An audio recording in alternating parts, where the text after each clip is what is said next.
Bien, hola amigos, vamos a hacer esta segunda parte o esta segunda clase eh, de la iniciación a la lectura de la Biblia. Espero aquí tener las cosas un poco más a mano y que quede un poco más claro. Bien, estábamos viendo el segundo apunte que yo les envié, porque primero lo vimos, lo desarrollamos en el audio, en los audios esos cortitos que les enviaba. Eh, Quisiera que en esta clase, pido disculpas porque la subo muy tarde, digamos, pensaba hacerlo antes, pero no había podido darme el tiempo.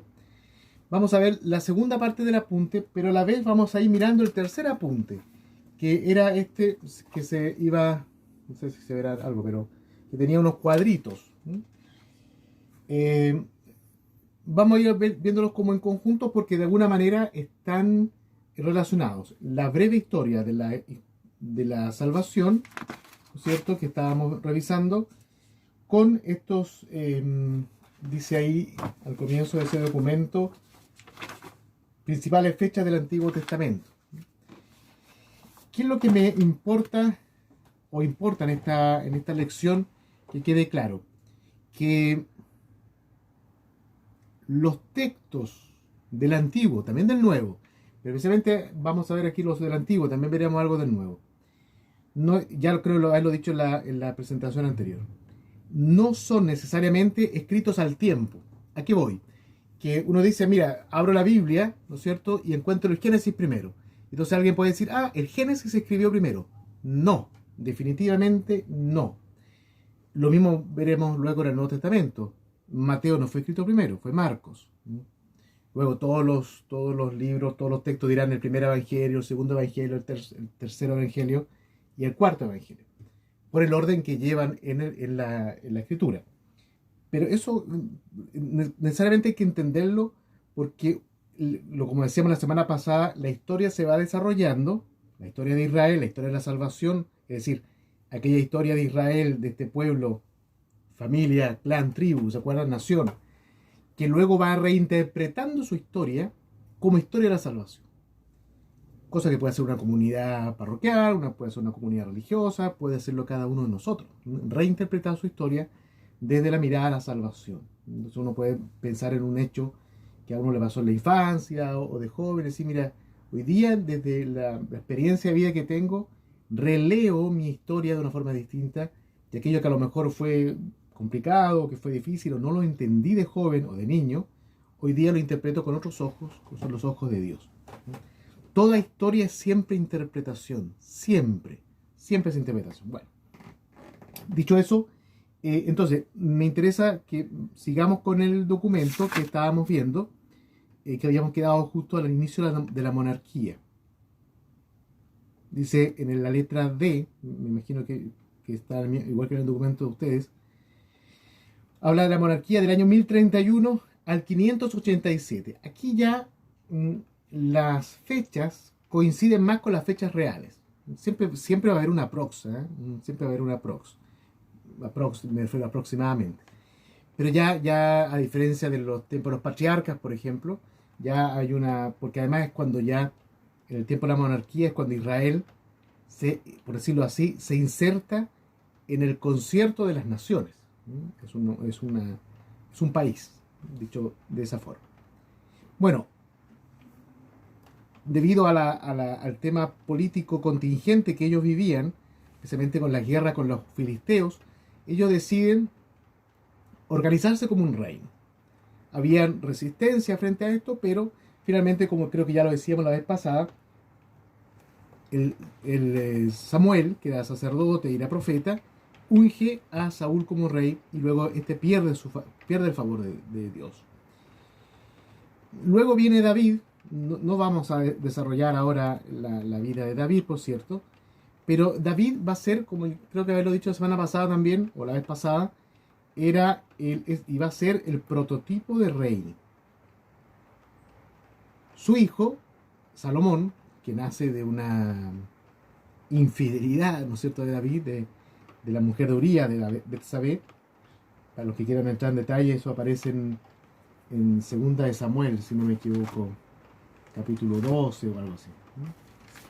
Bueno, pero no es en este minuto esa, como yo llamo, farándula bíblica la que nos interesa. Bueno, Saúl, David, Salomón. Con David primero, pero luego con Salomón se va a llegar al tiempo de mayor esplendor del reino de Israel. Capital Jerusalén, que era la ciudad de David. Dicho sea de paso, David era de la tribu de Judá. Y él coloca primero a Jerusalén como capital del reino de Judá, de su tribu, y luego cuando ya es hecho rey de todos, pasa a ser la capital del reino. Salomón se va a destacar por su sabiduría, lo sabemos, la sabiduría de Salomón, y además Salomón y esto es esencial para entender la teología luego del judaísmo, y también para entender algo de Jesús, en los conflictos que van a tener con los sacerdotes y con los fariseos. Salomón va a construir el templo. Hasta ese momento de la historia de Israel, el arca de la alianza, que eran las tablas de la ley, lo físico que mostraba esa alianza que Dios había hecho con su pueblo, había estado en tiendas. David había pensado hacer un templo, Dios le había dicho que no, pero finalmente va a ser su hijo Salomón el que va a construir el templo. Eso está ya en el primer libro de Reyes, capítulo 8. ¿Por qué es tan importante el templo? Porque va a marcar, se conoce como el primer templo. Ese es el templo que para el israelita antiguo va a ser el lugar de la presencia de Dios. Lo digo inmediatamente. No es el mismo templo del tiempo de Jesús. Y por eso que yo hablaba del primer templo. Porque este templo va a ser destruido, lo veremos inmediatamente, cuando los babilónicos invaden, destruyen y deportan al pueblo de Judá. Después vendrá el segundo templo. Bien, la monarquía trae una eficiencia administrativa, un desarrollo económico, surgen clases sociales y también empiezan a tener esclavos los israelitas. ¿Ah? Ya, que me estaban llamando. Empieza a tener esclavos los israelitas y entra mucha influencia de los pueblos circundantes. ¿Cuál va a ser el problema aquí? Que entra el culto a otros dioses, a los Baales que se conocen. Entonces vamos a ver, porque es el tiempo de los profetas, vamos a ver que surgen aquí dos problemas. Un tema de orden social, la injusticia, la creación de nuevas clases sociales. Antiguamente, cuando eran peregrinos en el desierto, andaban en caravanas, no había clases sociales. Aquí sí, basta con ver profetas como el mismo Isaías, pero especialmente Amós y el otro que Oseas. Amós y Oseas son los más duros a nivel del tema social, pero también Isaías, como he dicho. Y el tema de lo religioso, porque entran estos cultos a los Baales, que eran dioses cananeos, que concedían la lluvia, la fecundidad de la tierra, la abundancia de los frutos, y entonces continuamente los reyes posteriores a Salomón van a empezar a caer en esta idolatría. Dicho sea de paso que después de Salomón se produce la división del reino, por un problema político. El hijo de Salomón, que lo sucede, Roboam, no aparece ahí pero aparece en la Biblia, por cierto, mal influenciado por sus amigos, maltrata a las demás tribus de Israel. Fíjense que a pesar de que había una monarquía unificada, existía todavía la cosa tribal. Se reconocían como un solo pueblo, pero quedaba un poco todavía en este tiempo el tema de las tribus. Y entonces Judá, de la tribu de Judá son David y Salomón. Bien. Y Roboam. Se produce esta división. Entonces las tribus, las demás tribus de Israel se separan de Judá. Solamente Benjamín va a quedar con la de Judá. Y se produce esto de los dos reinos.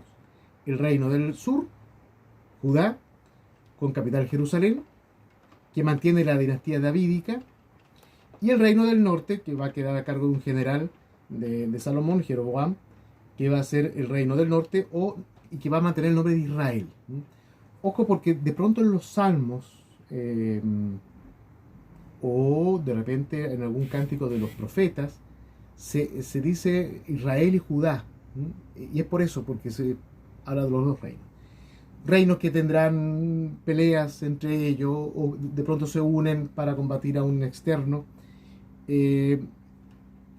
Primero va a caer el reino del norte, que es Samaria, que luego tendrá todo un tema también en el tiempo de Jesús. Cae en manos de los asirios. Resiste en cambio el reino del sur, por lo menos por 100 años más. Y finalmente, y eso es lo que aparece en el 587, la parte que dice ahí, el exilio. En el 587, no voy a entrar en todo el detalle de esa época, porque no vale la pena. Pero en ese tiempo va a ser cuando cae el reino del sur, ya no contra los asirios, sino contra el imperio babilónico. Los de Nínive.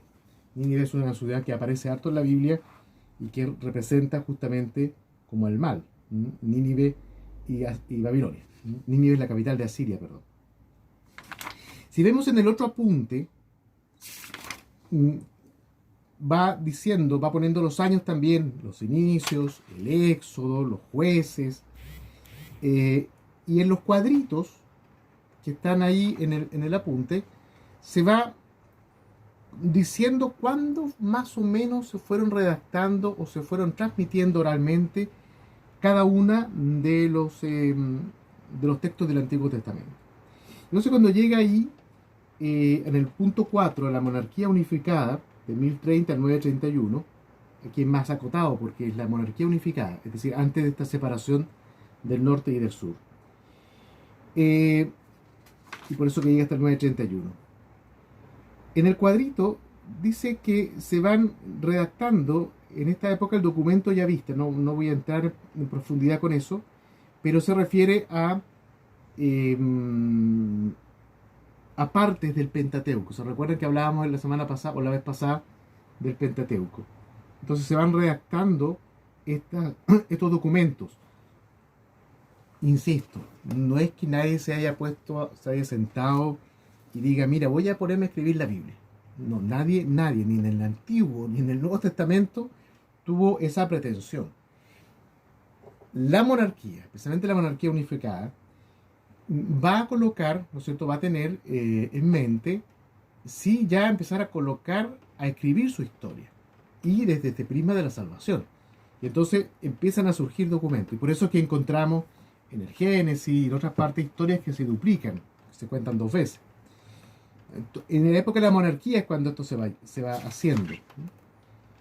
Dice ahí que en el reino de Israel, entendido aquí como reino del norte, como explicaba recién, estoy hablando del documento 3 que les envié, surge la tradición eloísta, que tiene que ver con la tradición del norte. Esto es como para saber que fue la época, lo que me interesa aquí es que sepan, más allá que estén ahí, que ya viste, que eloísta, que incluso son teorías, porque bueno, me interesa que sepan que en esta época de la monarquía, tanto unificada como luego como reinos separados, es cuando el pueblo hace este razonamiento y empieza a escribir su historia. En cambio, dice pues el reino de Judá, habla ya de frentón del Deuteronomio y la historia deuteronomista. ¿Qué se entiende por historia deuteronomista? Libro de Deuteronomio, libro de Josué, libro de Jueces, los 2 libros de Samuel y los 2 libros de Reyes. Bueno, el exilio. Así como decíamos la vez pasada que la liberación de Israel de Egipto, que lo hemos recordado en forma distinta, por cierto, pero en esta Semana Santa, así como hemos dicho que la Pascua judía, que es la liberación de Egipto, marca profundamente al pueblo, es el inicio real de la historia, lo otro vendrá después, ¿no? Todo el relato de la creación, eso el pueblo lo veremos ahora, lo va a pensar después. Es la liberación, la alianza. Pero un segundo hito importante, dramático, si ustedes quieren, para ellos, va a ser esta experiencia del exilio. Es decir, la destrucción, primero del norte, luego del sur. Les viene todo un sentimiento de culpa, de decir, a lo mejor porque nos dividimos, porque no fuimos capaces de mantener la unidad de todas las tribus, a lo mejor nos pasó esto, en fin, una serie de desencuentros también y de cuestionamientos. Y cuando los babilónicos, con Nabucodonosor, ¿no? Entran en Jerusalén, destruyen la ciudad y destruyen el templo, el primer templo. Por eso digo, después veremos cuál es el templo que conoce Jesús, ¿no? Pero el primer templo es destruido por los babilónicos en manos de Nabucodonosor. Se acaba entonces la tierra, se acaba la monarquía davídica, se acaba el templo. Entonces se pierde todo aquello que Dios les había concedido, primero los patriarcas, ¿no es cierto? Pero pues sobre todo en la alianza, ¿no? Que era el don de la tierra y el templo, que para ellos había cobrado una importancia muy fuerte. Fíjense que si uno va a los libros de Reyes, donde aparecen los profetas Elías y Eliseo, y todo este conflicto profético con los reyes, todos estos reyes eran bastantes, la mayoría de los casos va a decir que cuánto tiempo reinaron, pero que se habían alejado y habían hecho lo que Yahvé detesta, ¿no? Igual como lo había hecho sus antepasados. Más o menos ese es el leitmotiv, ¿no? De cada uno de los reyes, tanto del norte como del sur. A excepción del rey Josías del sur, que es el único que intenta hacer una reforma religiosa. Eso lo vemos en el segundo libro de Reyes, capítulo 23, porque encuentran el libro de la ley, ¿no? Capítulo 22 de la segunda de Reyes. Aparece ahí cuando encuentran el rollo de la doctrina que llaman, ¿no? Pero muere en batalla contra los egipcios el rey Josías. Si uno va al final del segundo libro de Reyes, se habla de la destrucción justamente de Jerusalén, ¿no? Y ahí termina esta primera parte de la historia, por decirlo así, del pueblo de Israel. Quiero ver. Bien, no es aquí. Ya, vale. Exilio. El exilio es en Babilonia. Por eso la obra de Verdi, si no me equivoco, Nabucco, por Nabucodonosor, habla y canta el exilio del pueblo de Israel, o pueblo de Judá, de Jerusalén, a estas tierras. Van a ser del año 587 al 538. Entonces estamos hablando no de tanto tiempo, los 50 años, 2 generaciones y eso. Y para ello va a ser, primero que las tribus del norte, las tribus de Israel, la mayoría van a ser destruidas.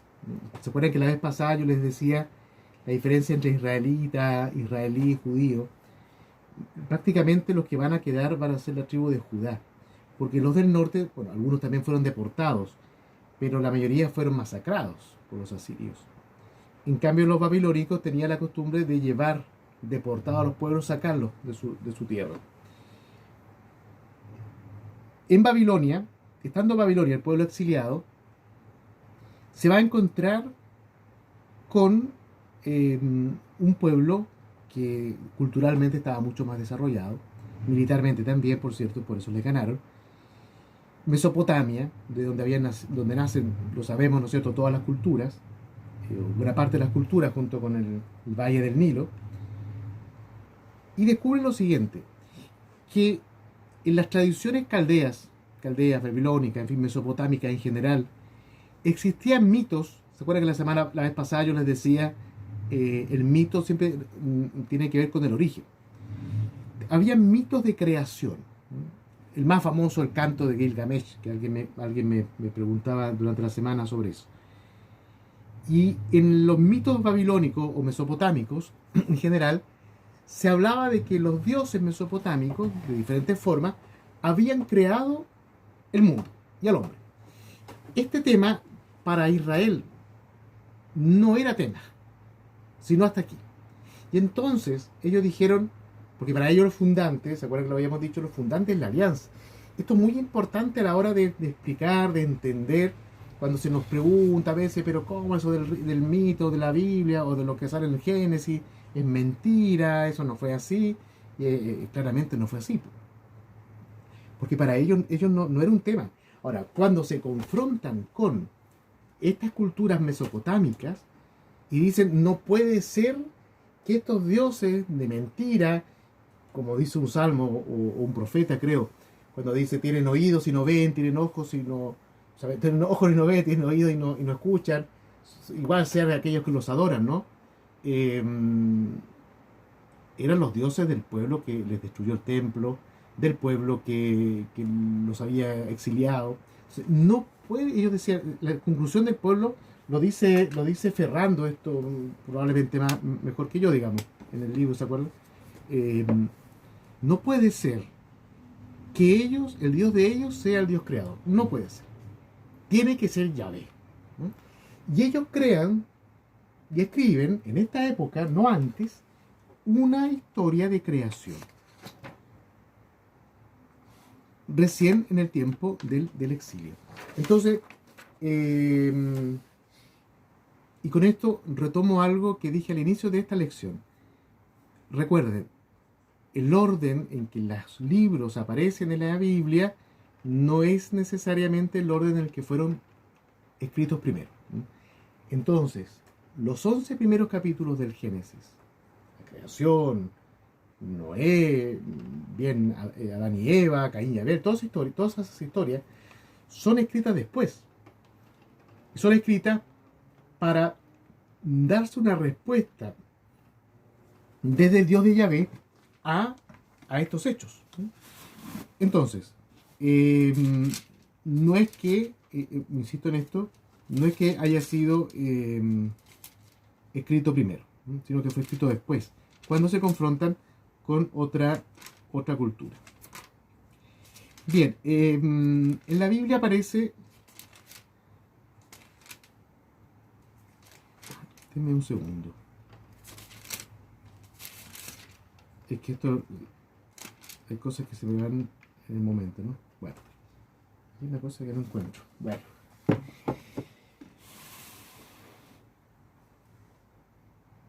¿Qué sucede? Que en el 538 aparece un nuevo imperio. Así como hayan estado los asirios primero, que exiliaron a los del norte.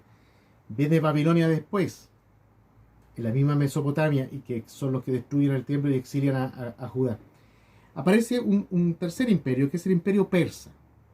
Persia está no en Mesopotamia, sino que al lado, en lo que actualmente es Irán. Si alguien busca en algún mapa o en fin, cualquier cosa, Mesopotamia es Irak hoy. Persia es Irán, que está al lado, hacia el este, hacia la India. Bueno, los persas es una nueva cultura que nace y que domina y derrota a los babilónicos, con el emperador Ciro. Ciro, los persas en general, tenían otra forma de entender, no eran tan salvajes como los asirios que mataban en todo lo que encontraban a su paso, no eran tan perversos, si ustedes quieren, como los babilónicos que exiliaban a los pueblos, sino que eran mucho más inteligentes. Decían, mira, para no tener rebeliones, no tener problemas, mandemos a cada uno de estos pueblos a su lugar. Incluso mantengámosles su parte religiosa, porque se dieron cuenta los persas que lo religioso era lo que originaba mucho, la mayor parte del conflicto. Y entonces, una manera de mantener en paz a los pueblos era mantener el culto. Y es cuando retorna entonces el pueblo de Judá, los restos de Israel, de Judea, a la Tierra Santa. 538. Vuelven, reconstruyen el templo. Esto en la Biblia lo encontramos, porque no veo que no aparece aquí en el apunte, en el libro de Nehemías y de Esdras. Nehemías era el gobernador y Esdras era el sacerdote. En el tiempo de Zorobabel, que aparece también ahí.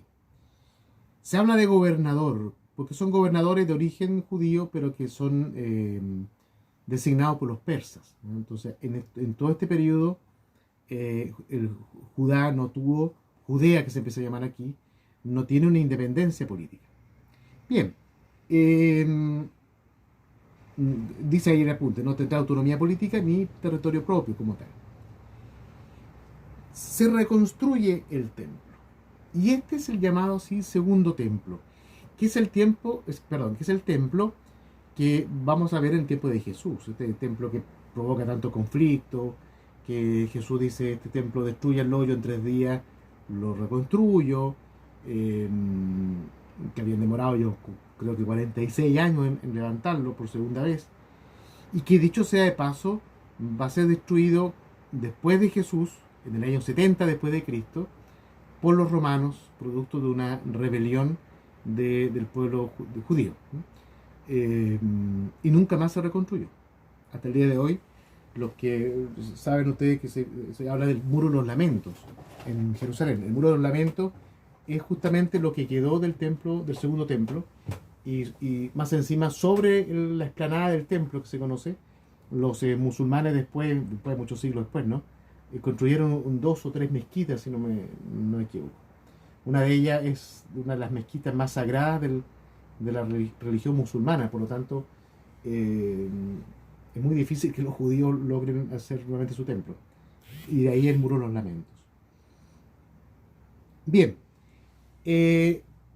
toda esta época van pasando, dice en el apunte 3, digamos, este de los cuadritos, habla ahí de la dominación persa y la dominación griega.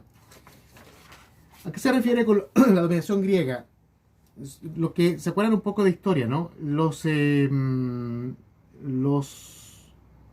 griegos empiezan a tomar poder de manos de Alejandro Magno, el gran Alejandro Magno.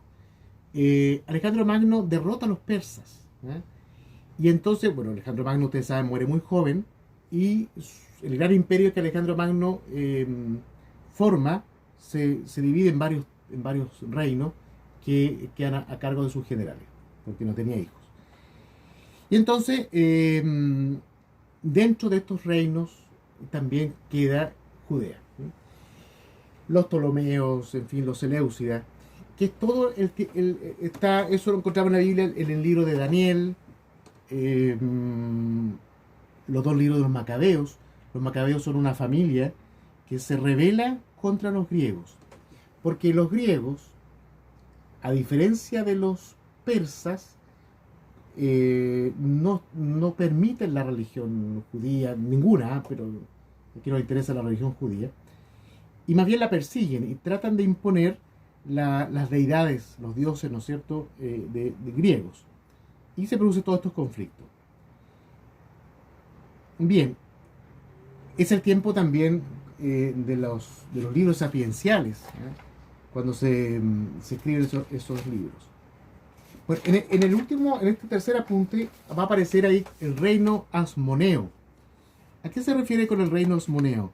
Son porque los macabeos logran un periodo muy corto, pero logran una cierta independencia de Judea, y forman un reino entre el 142 al año 63 a.C. En ese tiempo se escribe el libro de Daniel, el libro de Judith, los libros de los macabeos, el libro de la sabiduría. ¿Qué sucede? Que del año 63 llegan los romanos, ¿no? Ustedes dirán, esto ya me suena más al tiempo de Jesús, ¿no? El imperio romano, que había surgido en Occidente, llega en ese tiempo y derrotan a los asmoneos y se quedan mandando en la tierra de Judea, dejando a reyes ilegítimos. Ustedes recuerdan, especialmente ahora en Semana Santa, pero también en Navidad, cuando se habla de Herodes, ¿no? Herodes el Grande, y después Herodes Antipas, que es el hijo del otro, eh, ellos decían ser descendientes de los asmoneos, pero no lo eran. Entonces, Roma, un poco como los persas, ¿no? Pero los romanos trataban de, igual para mantener cierta tranquilidad en los lugares, porque era muy grande el imperio romano, ustedes lo saben, mantenían ciertas, entre comillas, autonomías, ¿no? Entonces, bueno, si este tipo se la da de rey y quiere ser rey, no lo quiere mucho, pero lo dejamos. Pero siempre con el protectorado eh, romano, ¿no? Por eso que estaba Herodes y luego estaba el procurador romano, que era Poncio Pilato. Va a llegar un minuto en que también estos reyes van a caer bajo el yugo totalmente de los romanos, después de Jesús. Bien, yo sé que hay mucha información. Terminar diciendo, porque aquí se acaba lo del Antiguo Testamento. Viene después algo del Nuevo. Bueno, ya diremos algo sobre eso, pero es muy poquito lo que aparece aquí porque obviamente es más corto. Insisto, espero, bueno, yo sé que de aquí a mañana, porque lo estoy grabando el viernes en la tarde esto, mañana va a ser probablemente muy difícil que la mayoría haya visto este video, pero sí decirles que más allá de la información, que puede ser mucha, que quede ideas claves. Y lo que hoy día, por sobre todo, me interesa que quede claro, es el tema de que los libros no fueron escritos al tiempo de los hechos que pasan. Diciendo una breve cosa sobre esto mismo del Nuevo Testamento. Por cierto que lo primero del Nuevo Testamento es Jesús. En importancia teológica, en personaje del Nuevo Testamento, por cierto, de toda la Biblia, pero también en lo que primero sucede, ¿no? Sin embargo, lo primero, yo les voy a enviar por correo una hojita, dos hojitas de un trabajo que yo hice con las comunidades de base. El Tito se debe acordar, de la primera carta a los tesalonicenses. ¿Por qué? Porque la primera carta a los tesalonicenses es el primer escrito del Nuevo Testamento. Bueno, en esa hojita que les pienso enviar aparece el porqué. ¿Cuál es la lógica? Primero, Jesús, ¿cierto? No es la lógica, así fue. Primero Jesús predica, muere crucificado, resucita. La comunidad apostólica y discipular primera reconoce y se da cuenta de lo que estamos celebrando en este tiempo de Pascua, en que ellos, ante un sepulcro vacío, dicen verdaderamente el Señor ha resucitado. Y proclaman, y salen a proclamar eso. Es lo que nosotros conocemos como el querigma, el anuncio.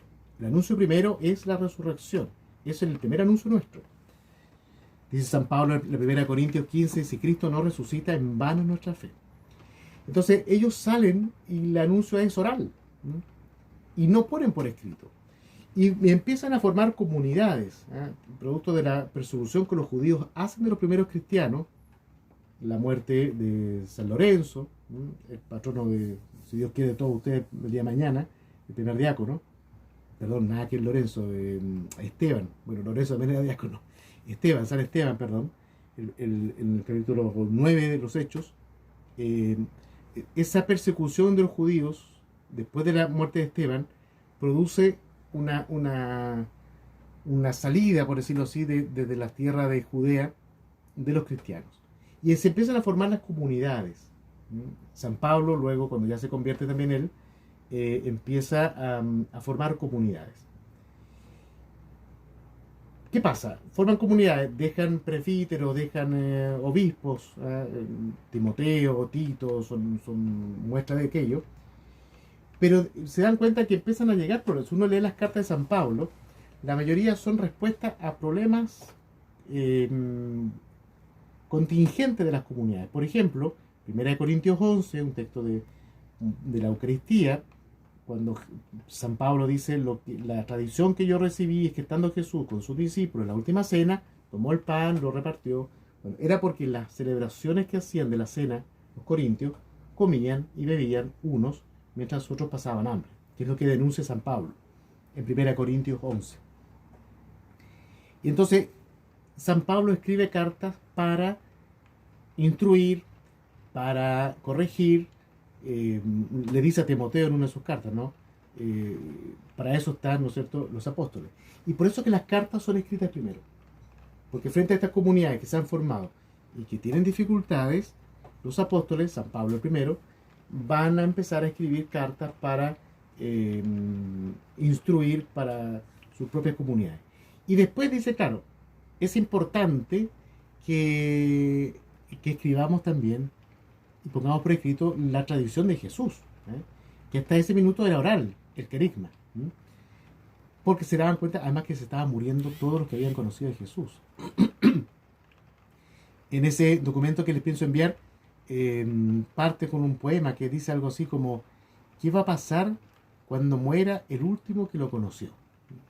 En relación a Jesús. Pensando además que San Juan fue el último apóstol que muere, según la tradición, ¿no? Entonces, de ahí la importancia de poner por escrito. Y ahí se puso por escrito los evangelios, que luego en nuestras Biblias, en nuestro Nuevo Testamento, obviamente vamos a colocar al inicio, porque obviamente van primero. Bien, eso esta lección fue un poco más corta que la anterior. Nada, ojalá que quede suficientemente claro. No es lo mismo, por cierto, con la interacción, pero espero que les ayude, no que los enrede, los ayude un poco en esto. Bien, sin más, espero que alguno lo pueda ver de aquí al sábado, mañana, ¿no es cierto? Sábado 25, y si no, lo pueden ver después, no pasa nada.